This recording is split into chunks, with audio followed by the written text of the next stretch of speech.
No niin.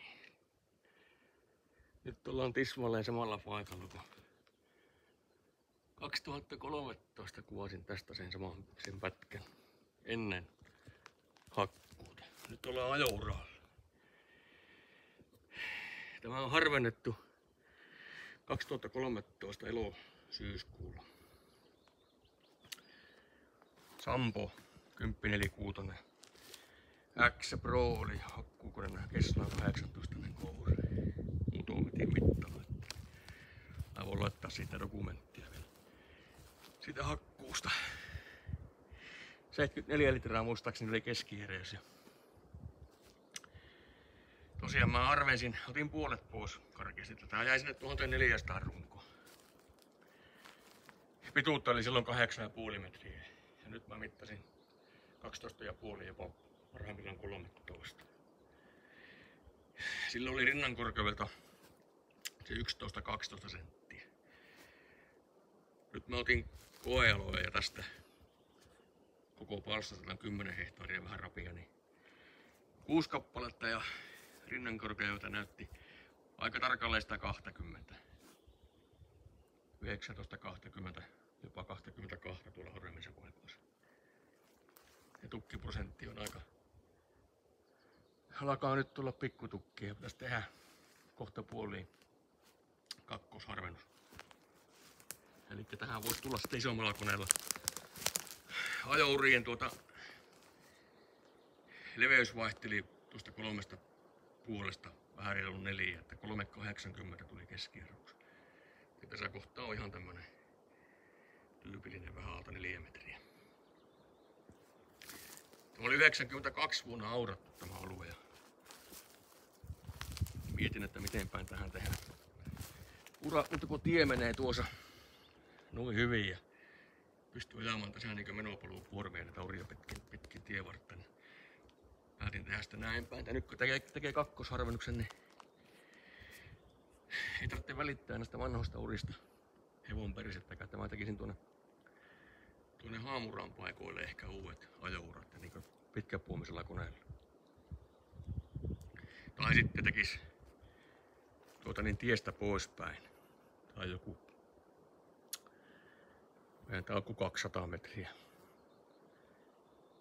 Tämä leveys tuossa tiira tuonne laitaan, tuonne Jängän laitaan. Ja tuolla tien toisella puolella on ehkä joku alle 100 metriä vain tuo. Leveys on aika pitkä kuvio pitkin tievartta. Mutta nytpä sitten onkin mielenkiintoinen juttu, kun se, otan nyt esimerkiksi se uusi Sampo 6-pyöräinen.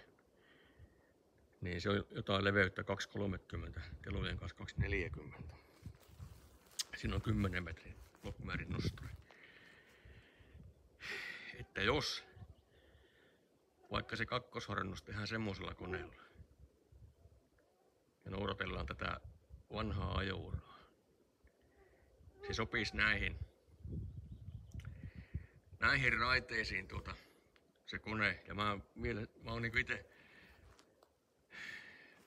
en suosittelisi tämmöisillä paikoilla haamuraa hakkamista, varsinkin kun on aurattu alue. Se on saatanan työläs ja siinä ei pääse 100 runkoa sillä haamuratekniikalla tunnissa.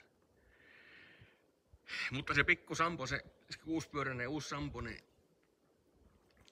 eihän siitäkään saada sitä hyötyä, jos ei sen perässä ole samanveikkainen ajokone, eli maksimissa joku 2,30 leviä. Ja joku uusi Vimeekki 870 olisi oikein hyvä. Koska nyt jos tehdään vähän vanhalle paikalle, isommalle koneelle ajourat, niin on paha haastavaa hakata ettei tuu sitä 5-6 metriä. Jos tulee perässä joku Ponssen puuhkoilla tai joku vastaava. Tai vaikka Sampo 28. Sekin on jo telojen kanssa lähelle 3 metriä leviä, niin sekin tarvitsee sen 4,5 metrin reijä. Niin se ei sovi enää tähän. Se ei sovi tähän reikähän enää. Se 28. Nyt jos otetaan napsiin tästä näitä leventeellä tätä uraa, niin se on äkkiä sen 5 metriä. Että sen takia, ja tämä on tosiaan tehty haamutekniikalta. Tuo seuraava kuvio, mihin mennään mennään, niin se on vimeikille harvennettu 20 ja osa 21. Eli se on niinku se oikea ajoudottomu harvennuksen työvautuu. Seuraava kuvio, mihin mennään tuon kilometrin päähän. Ja sitten saa verrata ja pähkäillä, mutta tosiaan niin se Sampo uusi malli mikä tuli, niin siinä on yksi hyvä vaihtoehto. Varmasti pienikuluinen kone, mutta se ajokone mikä semmoisen perässä tulee, se pitää oikeasti olla samaa kaliberiä. Jos haetaan sitä hyötyä sillä pienellä korjukolostolla tehtävää ensiharvennusta, niin se pitää se ajokonekin olla sitten riittävän pieni, että se ajoraan leveys voidaan pitää maksimissaan 4 metriä. Niinkö tässä on. Niin sitten ei tarvitse välittää siinä kakkosharvennuksessa, kun tämäkin pujotetaan nyt varmaan kakkosharvennuksessa sinne 800 runkoon. Ja se tarkoittaa sitä, että on se 3,5 metriä se. 4 metriä se. Tasaisesti se puun väli. Jos 1000 runkoon näpätään, niin se on 3 metriä. Että näillä ajatuksilla jatketaanpa seuraavalle kuviolle.